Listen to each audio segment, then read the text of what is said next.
नमस्कार दोस्तों, एजुकेशन 24 में आपका स्वागत है। दोस्तों आज के इस वीडियो में मैं आपको अर्थशास्त्र के एक बहुत ही इंपॉर्टेंट क्वेश्चन का हेडिंग बना करके दिखाऊंगा और बताऊंगा कि हेडिंग कैसे बनाया जाता है। तो आप इस वीडियो को पूरा अंत तक जरूर देखिएगा, क्योंकि इस वीडियो से आपको बहुत कुछ सीखने को मिलेगा जो कि बी एग्जाम में काम करेगा। तो आइए देर न करते हुए वीडियो को शुरू करते हैं और प्रश्न का हेडिंग बना करके सीखते हैं। दोस्तों बी एग्जाम में किसी भी क्वेश्चन का हेडिंग बनाने के लिए आपको क्या करना है कि सबसे पहले क्वेश्चन को पढ़ना है और पढ़ करके समझने की कोशिश करना है कि क्वेश्चन के अंदर क्या पूछा जा रहा है। क्योंकि जब तक आप क्वेश्चन को पढ़ेंगे नहीं, समझेंगे नहीं, तब तक ना तो आप उस क्वेश्चन का हेडिंग बना पाएंगे और न ही आप उस क्वेश्चन का आंसर लिख पाएंगे। तो सबसे पहले क्वेश्चन को पढ़ना है और पढ़ करके समझना है। उसके बाद दूसरे स्टेप में क्या करना है कि क्वेश्चन के अंदर देखना है कि कौन कौन से पॉइंट दिया हुआ है जिसका इस्तेमाल करके आप हेडिंग बनाएंगे। जैसे दोस्तों यहाँ पे आपका अर्थशास्त्र का क्वेश्चन दिया हुआ है। अगर आपको इस क्वेश्चन का हेडिंग बनाना होगा या फिर अगर आपको इस क्वेश्चन का आंसर लिखना होगा, तब आप क्या करेंगे, सबसे पहले क्वेश्चन को पढ़ेंगे, पढ़ करके समझेंगे। उसके बाद दूसरे स्टेप में क्वेश्चन के अंदर पॉइंट को देखेंगे और तीसरे स्टेप में पॉइंट को लेकर के हेडिंग बनाएंगे। तो आइए दोस्तों बिना किसी देरी के हम लोग शुरू करते हैं और प्रश्न का हेडिंग बना करके देखते हैं। यहाँ पे दोस्तों प्रश्न दिया हुआ है, निवेश फलन से आप क्या समझते हैं, इसके विभिन्न निर्धारक तत्वों पर प्रकाश डालिए। यानी कि क्वेश्चन के अंदर सबसे पहले निवेश फलन के बारे में पूछा जा रहा है कि निवेश फलन क्या होता है। उसके बाद दोस्तों आगे कहा जा रहा है कि निवेश फलन से आप क्या समझते हैं, निवेश फलन के विभिन्न निर्धारक तत्वों पर प्रकाश डालिए। यानी कि जो निवेश फलन है, सबसे पहले तो निवेश फलन के बारे में पूछा जा रहा है कि निवेश फलन से आप क्या समझते हैं। उसके बाद क्वेश्चन के अंदर आगे पूछा जा रहा है कि निवेश फलन के निर्धारक तत्व, यानी कि निवेश फलन के जो भी विभिन्न निर्धारक तत्व हैं उन निर्धारक तत्वों पर प्रकाश डालने के लिए कहा जा रहा है।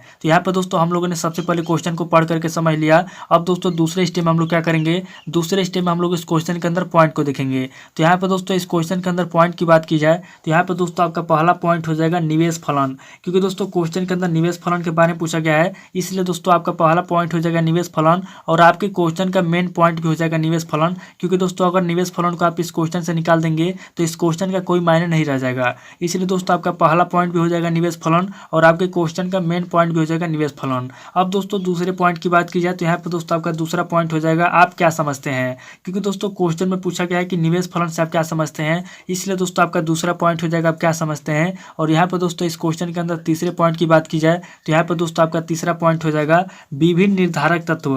क्योंकि दोस्तों क्वेश्चन के अंदर पूछा गया है कि निवेश फलन के विभिन्न निर्धारक तत्वों पर प्रकाश डालिए, इसलिए दोस्तों आपका तीसरा पॉइंट हो जाएगा विभिन्न निर्धारक तत्व। तो यहाँ पर दोस्तों इस क्वेश्चन के अंदर देखा जाए तो आपका टोटल 3 पॉइंट दिया हुआ है जिसका इस्तेमाल करके हम लोग हेडिंग बनाएंगे। तो यहाँ पर दोस्तों हम लोगों ने सबसे पहले क्वेश्चन को पढ़ करके समझ लिया। उसके बाद दूसरे स्टेप में हम लोगों ने क्वेश्चन के अंदर पॉइंट को भी देख लिया। अब दोस्तों तीसरे स्टेप हम लोग क्या करेंगे, तीसरे स्टेप हम लोग इस क्वेश्चन का हेडिंग बनाएंगे।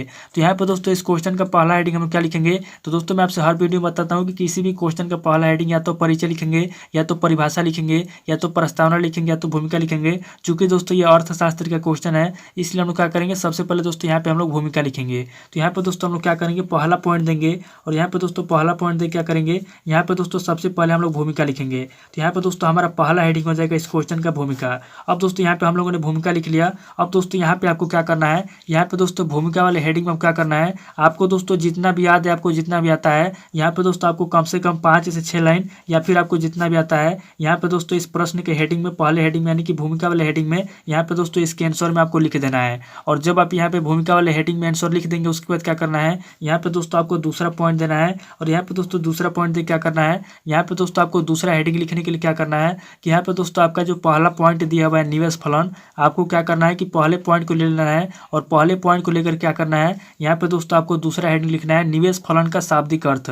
यानी कि जो निवेश फलन है उसका शाब्दिक अर्थ क्या है, यहाँ पे दोस्तों दूसरे हेडिंग में आपको लिखना है निवेश फलन का शाब्दिक अर्थ। तो यहाँ पे दोस्तों हमारा दूसरा हेडिंग हो जाएगा निवेश फलन का शाब्दिक अर्थ। यानी कि जो निवेश फलन है उसका शाब्दिक अर्थ क्या है, यहाँ पर दोस्तों हम लोग निवेश फलन का शाब्दिक अर्थ लिखेंगे। और यहाँ पर दोस्तों शाब्दिक अर्थ लिखने के बाद क्या करेंगे, यहाँ पर दोस्तों आपको क्या करना है कि कम से कम 10 से 12 लाइन या फिर आपको जितना भी याद है, आपको जितना भी आता है, यहाँ पर दोस्तों दूसरे हेडिंग के आंसर में आपको लिख देना है। और जब आप यहाँ पे लिख लेंगे उसके बाद क्या करना है, यहाँ पे दोस्तों आपको तीसरा पॉइंट देना है। और यहाँ पे दोस्तों तीसरा पॉइंट दे क्या करना है, यहाँ पे दोस्तों तीसरा पॉइंट देकर आपको तीसरा हेडिंग लिखना है निवेश फलन के प्रकार। यानी कि जो निवेश फलन है कितने प्रकार का होता है, यहाँ पे दोस्तों आपको तीसरे हेडिंग में लिखना है निवेश फलन के प्रकार। तो यहाँ पे दोस्तों हमारा तीसरा हेडिंग हो जाएगा निवेश फलन के प्रकार। तो यहाँ पर दोस्तों हम लोग लिखेंगे निवेश फलन के प्रकार, यानी कि जो निवेश फलन है कितने प्रकार का होता है। यहाँ पर दोस्तों हम लोग निवेश फलन के प्रकार लिखेंगे। और यहाँ पर दोस्तों जब आप निवेश फलन के प्रकार लिख लेंगे उसके बाद क्या करना है, यहाँ पर दोस्तों निवेश फलन के प्रकार वाले हेडिंग में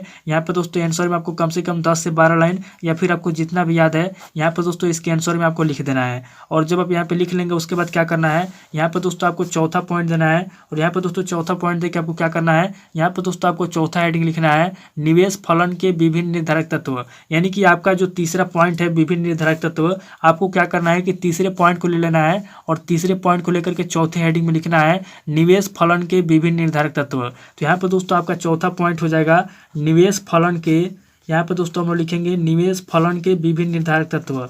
यानी कि जो निवेश फलन है उसके कौन कौन से विभिन्न निर्धारक तत्व हैं, यहाँ पर दोस्तों हम लोग चौथे हेडिंग में लिखेंगे निवेश फलन के विभिन्न निर्धारक तत्व। तो यहाँ पर दोस्तों हमारा चौथा हेडिंग हो गया निवेश फलन के विभिन्न निर्धारक तत्व।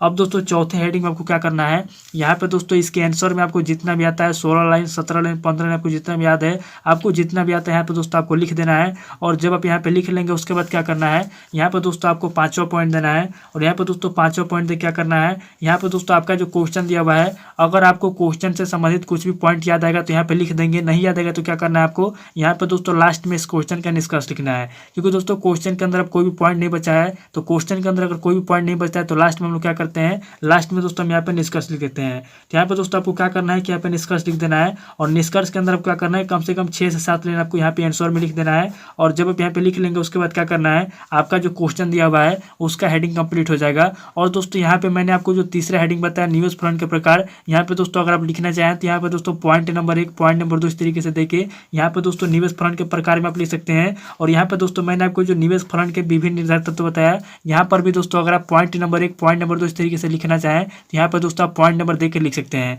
लेकिन अगर आपको पॉइंट नहीं देना है, केवल इसी तरीके से डायरेक्ट हेडिंग में लिखना है, तो भी दोस्तों आप इस तरीके से लिख सकते हैं, कोई दिक्कत नहीं है। तो यहाँ पर दोस्तों हमारा जो क्वेश्चन दिया हुआ था निवेश फलन से आप क्या समझते हैं, इसके विभिन्न निर्धारक तत्व प्रकार डालिए। तो यहाँ पर दोस्तों हम लोगों ने सबसे पहले क्वेश्चन को पढ़ करके समझ लिया। उसके बाद दूसरे स्टेप में हम लोगों ने क्वेश्चन के अंदर पॉइंट को देख लिया। और तीसरे स्टेप में हम लोगों ने पॉइंट को लेकर के इस तरीके से हेडिंग बना लिया। यहाँ पर दोस्तों सबसे पहले हम लोगों ने इस क्वेश्चन का भूमिका लिखा।